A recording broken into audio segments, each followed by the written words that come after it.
If you're a Cleveland Browns fan looking for a break from the emotional roller coaster that is the price we pay from loving then hating our Browns, then a big welcome to Cleveland Browns Anonymous, a group therapy podcast to help you survive the season.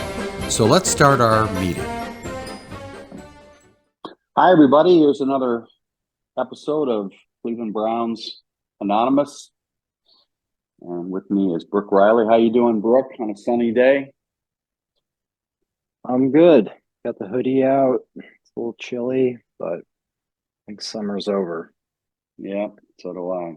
Although we're going to have a kind of an Indian summer next week. It'll be in the 70s, and it'll be sunny for another Browns loss this Sunday. But we do have Nick Chubb coming back, so Nick will at least bring a smile to some Browns fans. So we got a lot to talk about. What do you want? We're going to title this, The Definition of Insanity. That's the title. And the definition of insanity is doing the same thing over and over again, thinking that things are going to change. So on that note, Brooke, your thoughts on the Browns? Well, I read an article. I don't know if you know who Albert Breer is. Yeah, I've heard of him. He comes on the radio a lot. He was on the Rich Eisen show, I think a couple days ago, and I think I saw that. Yeah, I thought it was an interesting piece, insight from someone like Albert. And, he pretty much kind of summed up what I had been feeling this whole time. Now, granted, it's all speculation, but Albert had a couple of thoughts. He thinks that Deshaun's not being coached hard enough. He was saying how when he was in Houston with Bill O'Brien, I know Bill O'Brien, had his faults, but I mean, he got the most out of Watson, and he had told Rich that, when Deshaun was in Houston, I mean, O'Brien was just constantly on him and talking to him and showing him stuff. And he thinks that Stefanski might be, a little too soft. Maybe this whole organization is treating him like this king when in reality, I know you would be a fan of this. It's, hey, no, call him out. Say, you're playing like shit. You got to fix some stuff. And if you can't, then, you don't play. Where's the bench? Right. I did see that. And I was really struck by what he also said, which was the dirty little secret when Houston was Watson was an unfinished product. He wasn't that good at reading defenses. It was only through his athleticism running around back there that, he was able to make things happen like he did in college.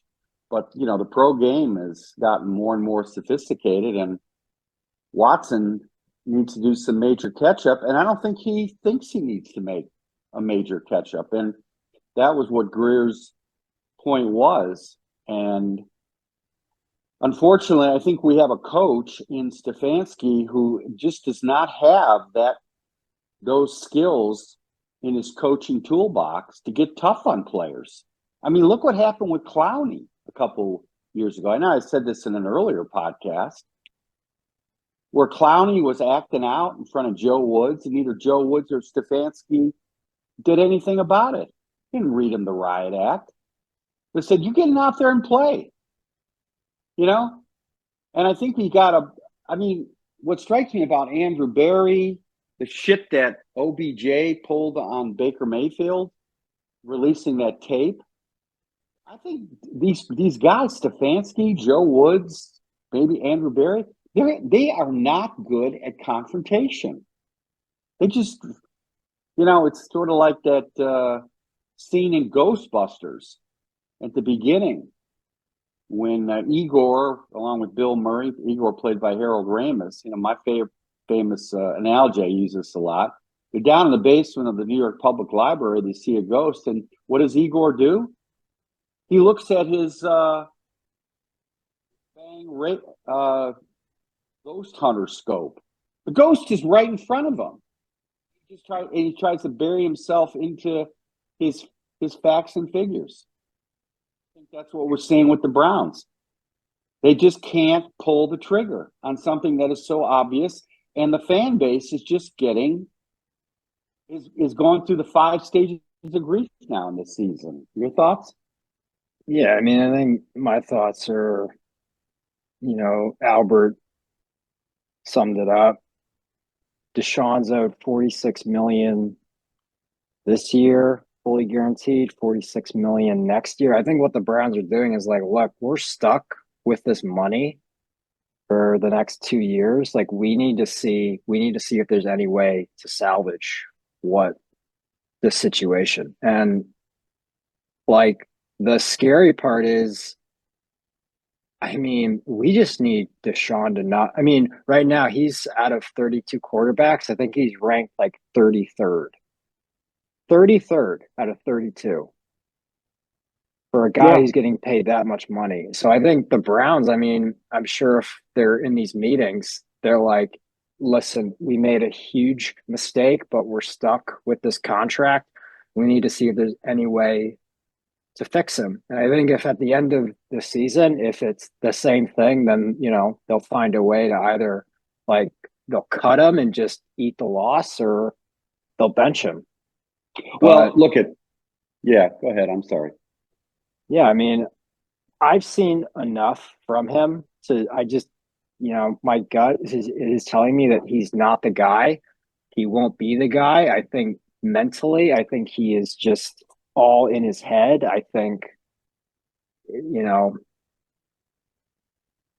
I just think that Browns fans need to prepare themselves to, start looking at these college quarterbacks.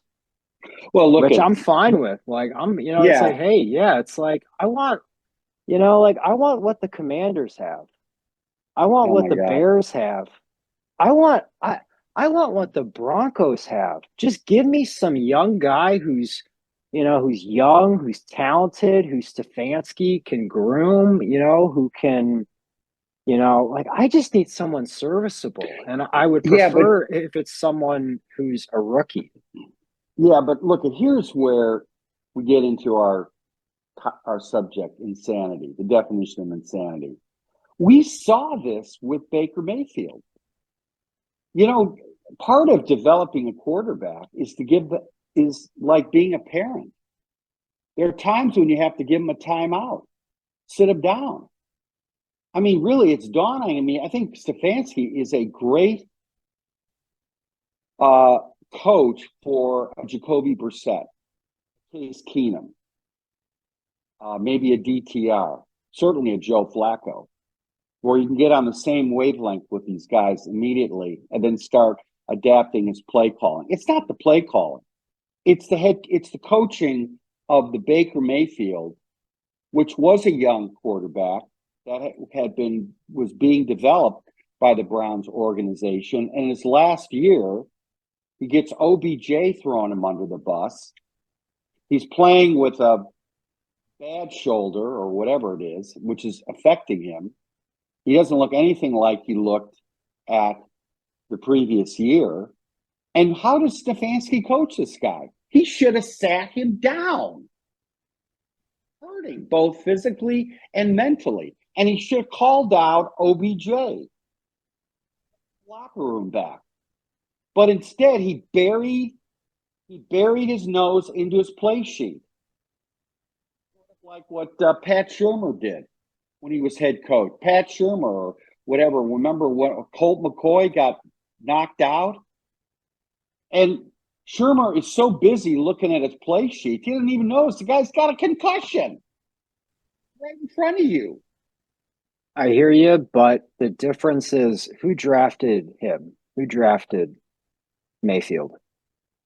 Hello? Browns organization, and he was Hugh Jackson. They let Hugh Jackson go because he was ruining their number one draft pick. The point I'm making is Andrew Berry and Stefanski have never picked a top 5 quarterback. Okay, well let's put that on the shelf. for now. Let's do that another podcast. And I agree. I hear you, Brooke. I'm not disagreeing with that. But look, we have a problem this year and going into next year. The solution, the goal is to get Watson to be a serviceable upper, maybe get him to crack the top 10 quarterback, right? To regain what he had before he took a walk. The only way you do that is by sitting him down, sending a message to him and the locker room. You have got to learn. You've got to go back to square one and learn how to be an NFL quarterback. It's not the offensive coordinator. It's not the play call. It's not the offensive line. It's you. You are a major part of this problem. And until you come to grips with it, you're not playing. We got to pay him anyways, right? Why not do something different? Why not do a shock to the system? This guy, Brooke, has never had to suffer the consequences of his actions. Well, he got suspended. He got suspended, but he was but then he ends up with this major contract. That doesn't sound like a whole lot of consequences to me. Well, he got suspended after the contract. So he has suffered some consequences. I mean, if you think that the Browns are going to bench him, I think that's insane. I think they're going to play him. They're going to keep playing him until it gets to be like beyond catastrophic. And then they're going to say, all right, we've done enough. We've tried everything. No, we haven't tried everything. We haven't benched him. I just think if you're going to bench him, like that signals to me that he's done. He's completely done. He needs to play. He doesn't need to play. He's been suspended. He's been hurt. I am so sick of this guy. I am so done with him. He's not coming back. Okay. He's sat. He's been hurt. He's been suspended. It's like, does that play a part in his play now? Yeah, because the game has gotten too fast and, he's not used to all this live stuff. Right. He's not making the reads. He's not making the quick throws. He's holding on the ball like he did when he was with Houston. The league in sacks when he was with Houston. He has a tendency to get jittery feet, try to scramble out of the pocket. He's not making those quick throws like the veteran Joe Flacco did. Even DTR is getting the ball out of his hands quickly. Watson, half the time he goes back, within 1 second he's looking at the O-line. He's not doing his reads. He is not right now, should not be on the field because he's not playing well and he's regressing. And when you put him on the bench, give him the clipboard and you say, you're going to have to learn how to be relearn how to be an NFL quarterback because right now you're not it. They have not done that. Please do that before your hands of them. What does it matter? Bonds. Well, the whole team will rally around Jameis Winston.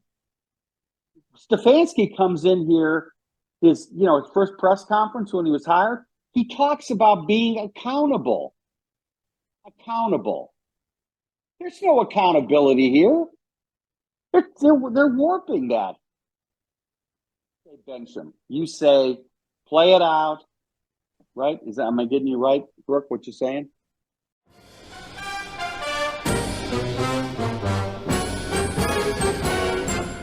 Hey, let's stop here. We got to pay some bills.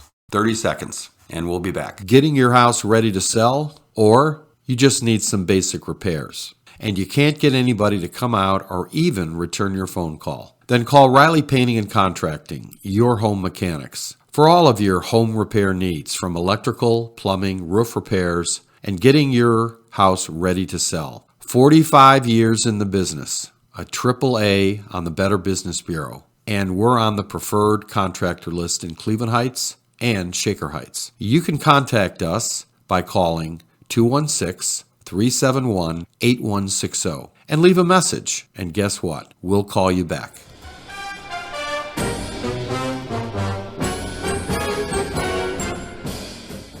mean, kinda. It's like I think once you bench him, that's it. That's done. And you know what? Fine. Keep playing him because I want that top pick. Screw it. It's like, Okay, so we go into tank mode, right? yeah, I Even though mean, everybody else is, even about every other, like Mitchell Schwartz said in his tweet a couple days ago, it's not fair to the locker room. So we can get the number one. If I don't he know. is not I doing, hate this team. I know it's sad. We loved it. We felt we were on a roll with Baker. Made the playoff. We beat Pittsburgh, right? I Going mean, to KC. We should have won that game. God, it's like, and then you see Baker just tearing it up. It's like, good for you, Baker. I'm so pissed that it's like, it's just so sad. I mean, look at Baker. He was ready for the scrap heap. He goes to Carolina. They sign him. He looks like the old Baker, or not the old Baker, but the Baker, in his last season with the Browns. And then they cut him. He goes to the Rams. He has a couple of good games. And then he finds, like Sam Darnold, finds a second life at Tampa. I mean, look at Sam Darnold. Yeah. Right? I think sometimes you really have to fail. And like Greer was saying, nobody is letting Watson fail. An F. The bench. Here's the clipboard. He's doing the same dumb shit every game. Going back, you're not doing your reads. If you don't do your reads, you don't play. Maybe he'll start taking that more seriously. Go through the motions, talk about Jesus, your Savior, and all that bullshit.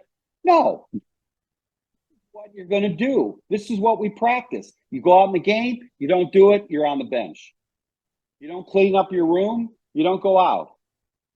Get accountability. And Greer's point was Watson needs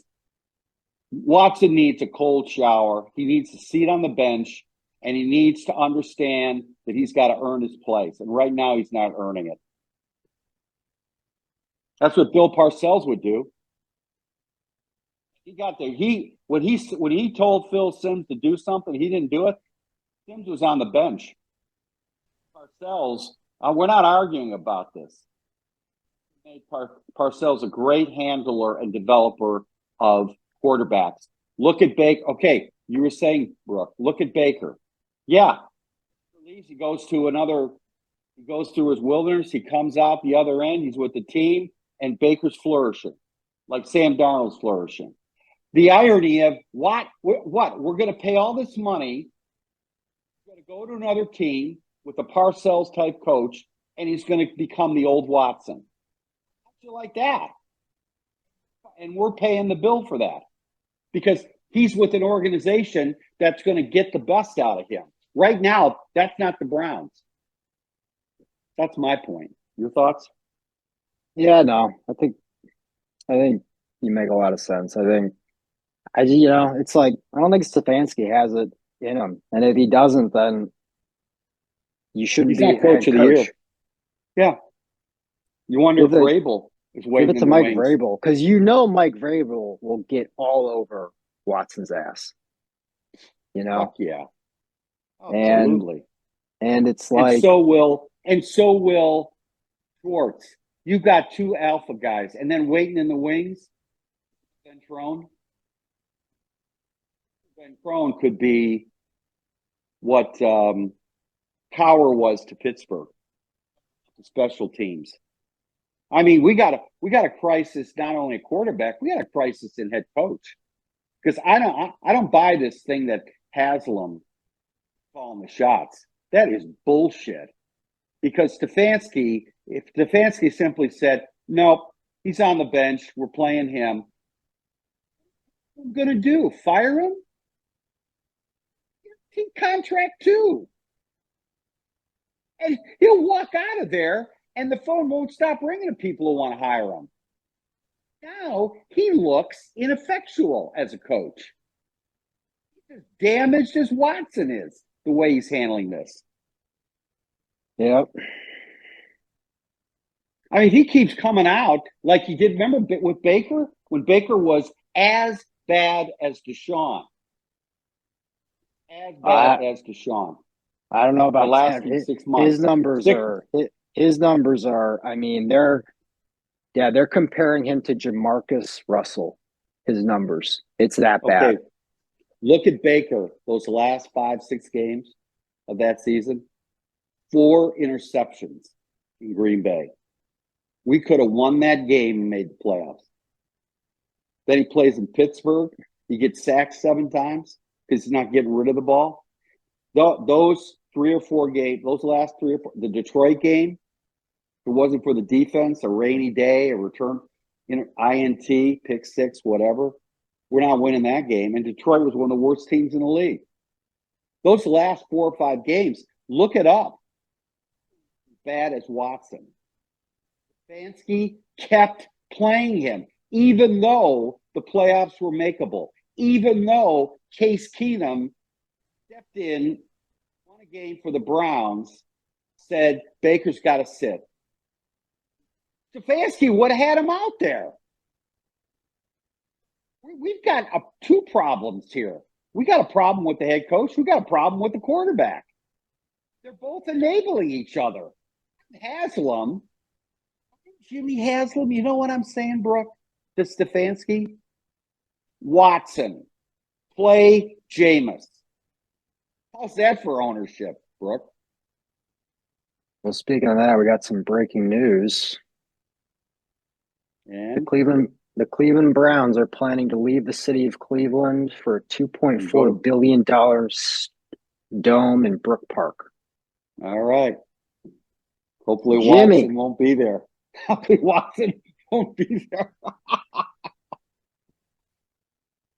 That's the smart move. They got to develop the lakefront. Come on. Burke Lakefront Airport, the stadium that hardly gets used. Come on. Get some condos built there. Make it into a park. Blow up the airport. So, all right, breaking news. Final thoughts, Brooke, on the definition of insanity? Well, definition of insanity, doing the same thing over and over again, expecting a different result. I mean, I'm prepared that, Stefanski won't change. Watson will still play like garbage. I mean, that's kind of like what history is telling me in this. And yeah. So it's like, would you rather have an average Watson and no Stefanski, or Stefanski and Watson is gone, and Stefanski and Barry could pick their next young quarterback? I got some doubts as to whether Stefanski has the ability to coach a quarterback and develop him. He did a shit job with Baker on his contract here. Stefanski should have taken him aside, saying, "You're not healthy, your head's screwed up, you're going to sit down. Yeah. And you're going to cool off." That's how you develop these, I mean, how many times, you look at Carl Willis of the Guardians. I mean, they sent Tristan McKenzie down, starting pitcher. Logan Allen, he went down. Yeah, well, I know you're going to pitch. Yeah, well, again, I keep going back to, and you're, not going to agree with this, but those guys aren't getting a fully guaranteed $46 million a year. And I know the old school mentality is I don't give a shit, sit on the bench, but if I'm Jimmy Haslam, he's like, look, I'm paying this guy this much, he's playing. Well, he's not playing. And if I'm Stefanski and I got some balls and I got a spine, I'm saying no way. This is Stefanski. Stefanski's fingerprints are all over this, Brooke, with Watson. Watson needs to sit. That's the only hope the Browns have to salvage and develop Watson into the player he was. He's got to hit the wall here and sit down. And that sends a message to the whole locker room. I mean, that's what's driving the fan base. having these meetings, these AA meetings on the Browns, because everybody except Stefanski and Watson think he should be sitting down. You know what? Like I said earlier, I don't want to repeat myself. Jimmy Haslam thinks. He probably thinks Watson should sit down. But they're spoiling him. They're enabling him. They're enabling bad habits. Stefanski says he's got to coach better. You want to coach better, you bench Watson. Coach better. And that, folks, that's my final thoughts. We are doing the same thing over and over again. We're starting Watson. We're saying we're coaching better, and we're thinking things are going to change. And that's where we're ending. Okay, bro? Watch him like beat the crap out of the Bengals on Sunday. That would be the most Browns thing. I could totally see that happening. I would love that. I would love that. I mean, I would eat crow. Whatever. Whatever eat my hat. That would make my day if Watson came out and played well. I want nothing but the best for the Browns. But if he keeps laying these eggs, keep doing the same stupid things, he needs to sit until he changes. You do it, you play bad, you don't do what we're working, you sit down. Send that to the locker room. I don't care how much we're paying you. We'll pick this up, Brooke. Hopefully the Guardians will still be in the playoffs. And Watson, we'll see where he is. So next week, Brooke? All right. All right. Thanks, everybody. Thanks, Brooke. All right. Okay. Bye-bye.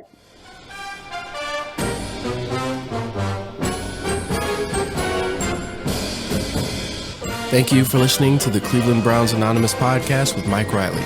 We have a lot more content on the way as we get this new podcast started. You can also check out some of our other podcasts like the Cleveland Real Estate Investor Podcast and other new ones that will start soon. On any platform that you find yourself listening to us on, feel free to leave us a like or comment or follow us. It always helps.